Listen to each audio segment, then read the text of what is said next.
Alright, welcome back to Bit Heroes Explained. We are going to continue with the raids and show off Raid 2 today. So we're going to do that either by clicking on the left hand side on the raid icon, or if you again want some style points, walking from center of town over here, you can click off on the little raid shard icon over here. So previously, I'm kind of filming these out of order. We've done the other raids. We're going to jump over to the hyper dimension, and we're going to jump into raid 2. Here you see the final boss over here. He looks pretty cool. Unfortunately, he doesn't really make any cool fusions, or any fusions that people really end up using anyways.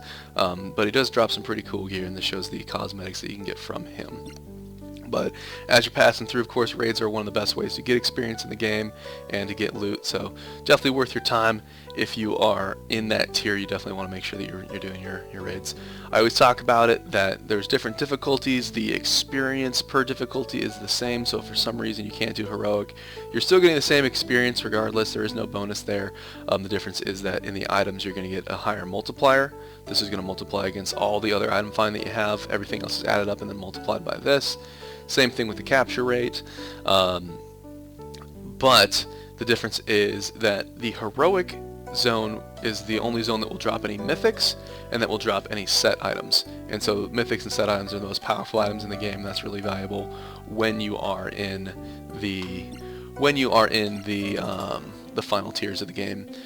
When you are leveling up, most people tell you don't even bother with mythics or legendaries or set items until you're in the final tiers of the game. You don't really need to mess with any legendaries after the first raid, all the way up until about tier 7 or so, and you want to still try to scrape by with the least amount of legendaries that you need, because it takes so long to upgrade. Because legendaries will have their own specific legendary material that you'll get through raids, but since you're progressing so fast, it's called old content as your new character, you're probably going to progress out of here before you have enough resources to upgrade those legendaries. But if you get stuck, around tier 7 or so, tier 8, people do tend to get stuck, and so they'll typically upgrade maybe 1 or maybe 2 legendaries.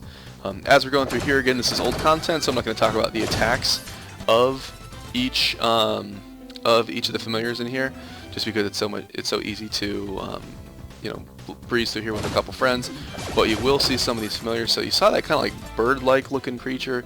That is a Driffin, and he is one of the more sought after guys. He's got a low chance to persuade and actually give you the option of catching him, so a lot of players will throw gems at him when they do get to him. But he can be upgraded with Wardy, and he can become a Warfin, and that goes into a couple different familiars, such as Walcom. Walcom is one of the world boss familiars, and the ones that my main character ends up using, and that can be further upgraded into a Walog. And previously, Walog was one of the best familiars in the game. Now there's some expedition familiars that are very competitive, that I kind of outclass him, maybe are even easier to get. In that last fight, you just saw the final boss. Again, he doesn't really go into anything interesting as far as familiars. He has such a low stamina that it's very difficult to get any use out of him. The centaur-looking guys don't really matter.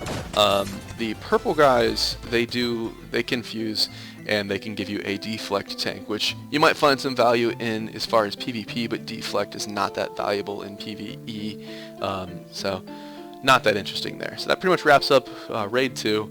Appreciate you watching, and we'll continue on with the videos in the next one.